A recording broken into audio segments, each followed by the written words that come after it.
RG Kar medical college কাণ্ডে খুন এবং ধর্ষণ কাণ্ডে কিন্তু দোষী সাব্যস্ত করা হয়েছে সঞ্জয় রায়কে। গতকালই দোষী সাব্যস্ত করে শিয়ালদহ কোর্ট। কাল সাজা ঘোষণা। আরজিকর কাণ্ডের 164 দিনে সাজা ঘোষণা করা হবে। সঞ্জয় রায়কে দোষী সাব্যস্ত করা হয়েছে গতকাল আরজিকর মেডিকেলে। ধর্ষণ খুনের মামলায় দোষী সাব্যস্ত সঞ্জয় রায়। চিকিৎসককে ধর্ষণ খুন দোষী সাব্যস্ত সিভিক ভলেন্টিয়ার সঞ্জয় রায়। আরজিকর ঘটনার 164 দিন পর সাজা ঘোষণা করা হলো। আর এই মুহূর্তে দাঁড়িয়ে কিরকম মানসিক পরিস্থিতি থাকতে পারে সঞ্জয় রায়ের, সেদিকেই আমরা নজর রাখবো। শাশ্বতী রায় আমাদের সঙ্গে সরাসরি নিউজ রুম থেকে রয়েছেন, আমাদের প্রতিনিধি। শাশ্বতী, ইতিমধ্যে আমরা জানি শিয়ালদহ কোর্ট দোষী সাব্যস্ত করেছে সঞ্জয় রায়কে। আগামীকাল রায় দেওয়া হবে। আর এই জায়গায় দাঁড়িয়ে এই অবস্থায় কিরকম মানসিক পরিস্থিতি থাকতে পারে সঞ্জয় রায়ের? অনন্যা, কিছুক্ষণ আগে আমি তোমাকে যেমনটা বলছিলাম, আজকের দিনটা কিন্তু কার্যত স্বাভাবিক ছন্দেই কাটিয়েছেন সঞ্জয়, এবং অন্যান্য দিনের থেকে আজকে তার রুটিনেও পরিবর্তন হয়েছে।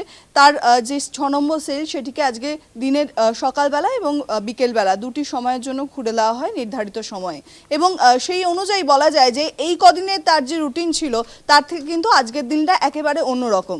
অন্যান্য বন্দীদের ক্ষেত্রে যেটা দেখা যায় যে দোষী সাব্যস্ত হওয়ার পর তাদেরকে একটি সেলের মধ্যেই আবদ্ধ রাখা হয়, সেটা কিন্তু সঞ্জয় ক্ষেত্রে হলো না। কারণ দোষী সাব্যস্ত হওয়ার আগে পর্যন্ত সঞ্জয়কে কার্যত একটি সেলের মধ্যেই বন্দী রাখা হতো, এমনটাই কিন্তু জেল সূত্রে খবর মিলছে। তবে আজকে সারাদিনে তার কিন্তু আমূল কোনো পরিবর্তন নেই। তিনি কার্যত স্বাভাবিক ছন্দেই তার দিন কাটিয়েছেন, নিয়মিত সময় মতন খাওয়া দাওয়া করেছেন, তার দৈনন্দিন কাজকর্ম করেছেন, এবং জেলের অন্যান্য বন্দীদের সঙ্গে তিনি কথা বলেছেন, তাদের সঙ্গে তাসও খেলেছেন। অর্থাৎ বোঝাই যাচ্ছে যে তিনি যদি নিজের দোষ স্বীকার করে নেন বা তার মধ্যে যদি সেই বিষয়টি চলতে থাকে, যেখানে আর কয়েক ঘন্টা বাদেই তার সর্বোচ্চ সাজা ঘোষণা হতে পারে, সেরকম পরিস্থিতিতে থাকে, সেখানে দাঁড়িয়ে এইরকমভাবে স্বাভাবিক ছন্দে তার জীবন কিভাবে কাটছে? তার মধ্যে কোনো উচাটন কেন নেই? তিনি কেন অনুশোচনা নেই তার মধ্যে কেন? এই সমস্ত বিষয়টি নিয়ে আমি কথা বলবো আমাদের পলিটিক্যাল এডিটর আশিস চ্যাটার্জির সঙ্গে। আশিস দা, যেরকম ছবি দেখতে পাওয়া যাচ্ছে সঞ্জয়ের ক্ষেত্রে, যে তার আজকের দিনটা সে কার্যত স্বাভাবিকভাবে কাটিয়েছে এবং অন্যান্য দিনের থেকে বরং আলাদা। যে সমস্ত জেলে বন্দী রয়েছেন তাদের সঙ্গে তিনি কথা বলেছেন, আজকে তাদের যে সময় বাইরে বার করা হয়েছে সেই সময়, সেখানে আর কয়েক ঘন্টা বাদে তিনি সর্বোচ্চ সাজা পেতে পারেন মৃত্যুদণ্ড। সেখান থেকে একজন দোষী তিনি বারবার করে জেলে বলছেন, এবং শিয়ালদহ আদালতও দেখা গেছে তাকে বলতে যে তিনি নির্দোষ, কার্যত তাকে ফাঁসানো হচ্ছে। সেখান থেকে দাঁড়িয়ে এরকম স্বাভাবিক ছন্দে তার জীবন কিভাবে যেতে পারে? দেখো, এই মনস্তাত্ত্বিক বিচার করা, মনস্তাত্ত্বিক বিশ্লেষণ করা, বিশেষ করে যাদের ফাঁসির হুকুম হয়েছে বা মৃত্যুদণ্ড হয়েছে, সেটা একটা বিশিষ্ট অধ্যায় মনস্তত্ত্বে। সেটাকে বলা হয় death row syndrome. Death row syndrome, syndrome মানে হচ্ছে সাম অফ সিমটমস, অনেকগুলো সিমটমস হলে সিনড্রোম হয়, সেই হিসেবে তাকে ডেথ রো সিনড্রোম বলে। সঞ্জয় রায়ের এখনও ডেথ রো সিনড্রোম আসেনি, কেননা তিনি মনে করছেন না যে শেষ পর্যন্ত তার ফাঁসি হবে। সাধারণত ডেথ রো সিনড্রোম তাদের মধ্যে হয় যাদের সর্বোচ্চ আদালত পর্যন্ত অ্যাপিল করতে করতে সর্বোচ্চ আদালতেও ফাঁসির হুকুম বজায় থাকে, তাদের ক্ষেত্রে হয়। তাহলে সঞ্জয়ের মনের মধ্যে এখন কি হয়ে চলেছে, যেটা মনস্তত্ত্বের ভাষায় বলা যায় যে ডিনায়াল মোড, অর্থাৎ তার মনে নানানভাবে নিজেই যুক্তি খাড়া করছেন, এবং সেই যুক্তিগুলো তাকে বোঝাচ্ছে যে শেষ পর্যন্ত হয়তো আমার সর্বোচ্চ সাজাটা হবে না। প্রথমত তিনি হয়তো নিজেকে বোঝাচ্ছেন যে এই আদালতে এরকম একটা সাজা ঘোষণা হলেও আমি উচ্চতর আদালতে যাব, হাইকোর্টে যাব, সুপ্রিম কোর্টে যাব, এবং সেখানে নিশ্চয়ই আমার এত বড় সাজা হবে না। দ্বিতীয়ত, তিনি মনের মধ্যে নানা রকম যুক্তি এবং নানা রকম কথা সাজাবার চেষ্টা করছেন, যাতে কালকে সোমবার যখন তার সাজা ঘোষণার সময় তার কথা শোনা হবে, আদালতের বিচারক ইতিমধ্যেই বলেছেন যে তার কথা শোনা হবে, তখন যাতে এমনভাবে কথা বলতে পারেন যাতে বিচারকের মনের মধ্যে তার একটা প্রভাব পড়ে, এই ধরনের যুক্তি তিনি ক্রমাগত সাজিয়ে চলেছেন। কিন্তু মনের মধ্যে তীব্র উদ্বেগ রয়েছে। এই উদ্বেগই পরে ধীরে ধীরে বিষণ্ণতা বা অবসাদে পরিণত হবে, কিন্তু সে সময় এখনও আসেনি। সাধারণত এই ধরনের অপরাধীদের ক্ষেত্রে দেখা যায় বা অভিযুক্তদের ক্ষেত্রে দেখা যায় যে তারা এই যে উদ্বেগ, প্রচণ্ড একটা যেটাকে অ্যাংজাইটি বলে, উদ্বেগ বলে, সেইটাকে চাপা দেবার জন্য এমন কিছু আচরণ করেন যেগুলোকে খুব হালকা মেজাজের আচরণ বলে ধরা যেতে পারে। যেমন হয়তো তিনি গিয়ে তাস খেললেন অথবা কারোর সাথে হাসি ঠাট্টায় মজলেন। এটা হচ্ছে তার মনের মধ্যে যে ঝড় চলছে সেই ঝড়কে একটু চাপা দিয়ে অন্যান্য কিছুতে সময় কাটাবার জন্য। কিন্তু দিনের শেষে দেখা যায় সেই উদ্বেগকে চাপা দেওয়া যায় না এবং সন্ধ্যের পরে যখন তারা একা হয়ে যায় তখন তাদের মধ্যে তীব্র প্রতিক্রিয়া শুরু হয়।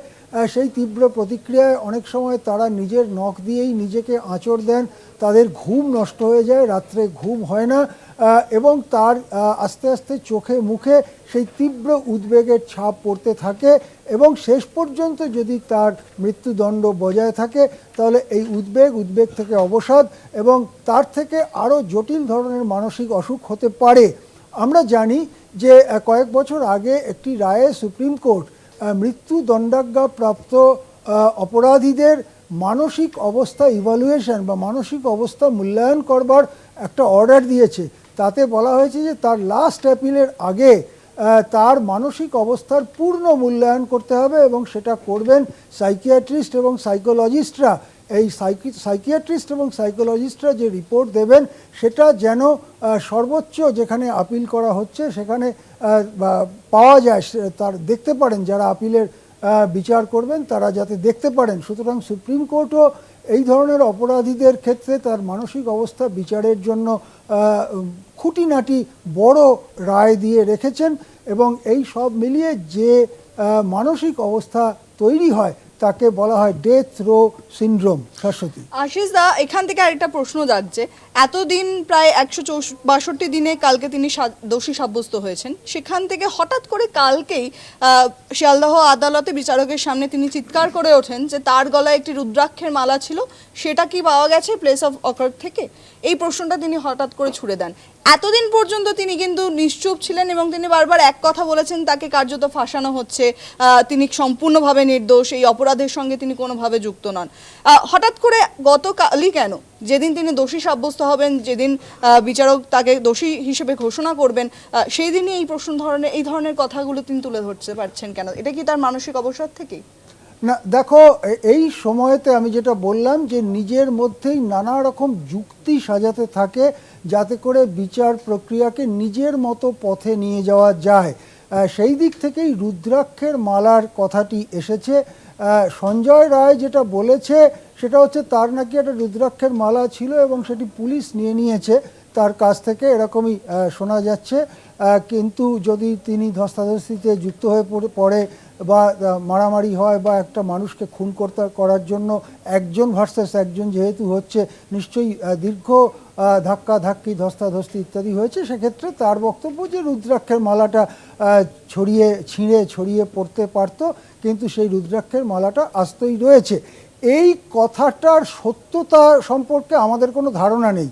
অর্থাৎ ঘটনা যখন ঘটে, প্লেস অফ অকারেন্স যেটা বললে পিওও যেটাকে বলা হয়, সেখানে তিনি যখন ছিলেন তার গলায় রুদ্রাক্ষের মালা ছিল কি ছিল না, এবং ধস্তাধস্তির সময় সেই রুদ্রাক্ষের মালা পরেই তিনি ধস্তাধস্তি করেছেন না কি করেননি, এ বিষয়ে কোনো ধারণা আমাদের নেই। এটা নেহাতি সঞ্জয়ের। তবে বলা যেতে পারে যে এই ধরনেরই নানান কথা তার মনের মধ্যে উঠতে থাকে এবং সেগুলো বলবার মধ্যে দিয়ে বিচার প্রক্রিয়াকে প্রভাবিত করার একটা চেষ্টা, মানসিকভাবে এইরকমই একটা পরিস্থিতির মধ্যে দিয়ে এই অভিযুক্তরা যায়। শাশ্বতী, একেবারেই আশিস দা, যে বিষয়গুলোর দিকে আপনি আলোকপাত করলেন তাতে করে বোঝা যাচ্ছে যে বর্তমানে তার যে পরিস্থিতি, সেই পরিস্থিতিতে দাঁড়িয়ে সঞ্জয় কেনই স্বাভাবিক আচরণ করছেন। অর্থাৎ আর কয়েক ঘন্টা বাদে তিনি তার সর্বোচ্চ শাস্তি পেতে পারেন এবং 164 দিনের মাথায় শিয়ালদহ কোর্টে বিচারক অনির্বাণ দাস তিনি কি সাজা দেবেন তাকে, তার আগে তার যে সমস্ত কথা শোনার কথা তিনি বলেছেন, তখন তিনি সঞ্জয় কি বলবেন সেটাও কিন্তু তার মানসিক স্থিতাবস্থার থেকেই প্রকাশ পাবে আগামীকাল। তবে আজকের সারাদিন এবং কার্যত গতকাল থেকে এই নির্লিপ্তভাবে সঞ্জয়ের দিন কাটানো বারবার করে কিন্তু প্রশ্ন তুলছে যে শুধুই কি মানসিক অবসাদ, নাকি নিজের প্রতি নিজের দোষকে ঢাকার জন্য সবার সামনে নিজেকে স্বাভাবিক প্রিটেন্ড করার চেষ্টা করছে সঞ্জয়, সেটাই সব থেকে সামনে উঠে আসছে। তবে আজকে সারাদিন সেলের বাইরে তিনি যতক্ষণ বন্দীদের সঙ্গে কথা বলেছেন, সূত্র মারফত যেমনটা খবর মিলছে যে তিনি বারবার নিজেকে কিন্তু একেবারে নির্দোষ বলার চেষ্টা করে গেছেন। অর্থাৎ নিজের দোষকে এখনো মানতে না চাওয়ার যে প্রক্রিয়া তা কিন্তু চালিয়ে যাচ্ছেন সঞ্জয়, এবং আগামীকালও হয়তো বিচারকের সামনে তিনি একই কথা বলতে পারেন। কিন্তু বলা যায় যে সারা রাজ্য সারা দেশ তাকিয়ে রয়েছে আগামীকালের দিকে, এবং সর্বোচ্চ শাস্তি মৃত্যুদণ্ড পর্যন্ত হতে পারে সঞ্জয়ের, এবং শিয়ালদহ আদালত সেই দিকেই সেই রায় দেবেন কিনা সেটার দিকে কিন্তু এখন অপেক্ষা। তবে শুধুমাত্র কয়েক ঘন্টা বাদেই কিন্তু সেই সম্পূর্ণ বিষয়টি পরিষ্কার হয়ে যাবে যে সঞ্জয় কি বলতে চাইছেন এবং বিচারক কি রায় দেবেন কাল, সেটাও কিন্তু আর কয়েক ঘন্টার মধ্যেই পরিষ্কার হবে। অনন্যা, একদমই শাশ্বতী, তুমি ঠিক যেমনটা জানালে যে এখনো পর্যন্ত কিন্তু সঞ্জয় রায় তিনি নিজের দোষ স্বীকার করতে রাজি নন। তাকে আজকে সেলের বাইরে নিয়ে আসা হয়, অন্যান্য বন্দীদের সাথে সে কথা বলে, কিন্তু সেখানেও কিন্তু তিনি বারবার প্রেটেন্ড করেছে যে তিনি কোনোভাবেই এই দোষ করেননি, এমনই কিন্তু বলা হচ্ছে। ধন্যবাদ তোমার শাশ্বতী। আমাদের সঙ্গে নিউজ রুম থেকে ছিলেন আমাদের প্রতিনিধি শাশ্বতী রায়। আগামীকাল সাজা ঘোষণা, আর.জি. কর কাণ্ডের 164 দিনে সাজা ঘোষণা। আজ সারাদিন কিভাবে কাটালো সঞ্জয় ঘোষ, তার মানসিক পরিস্থিতি কেমন ছিল, সেই নিয়েই কিন্তু আপনাদের সামনে শোনালাম যে আজকে কিন্তু স্বাভাবিক আচরণ করেছেন সঞ্জয় ঘোষ, স্বাভাবিক খাবার দাবার থেকেছে, খাবার দাবার খেয়েছে, স্বাভাবিক খাবার দাবার। অন্যদিকে সেল থেকেই তাকে কিন্তু দুবার বের করা হয়েছে, সেখানেও কিন্তু বাকি বন্দীদের সঙ্গে সঞ্জয় রায় তিনি স্বাভাবিকভাবেই কথা বলেছেন, এবং তিনি বারংবার তিনি যে এই দোষের সঙ্গে যুক্ত নয় এমনই কিন্তু বলতে চেয়েছেন।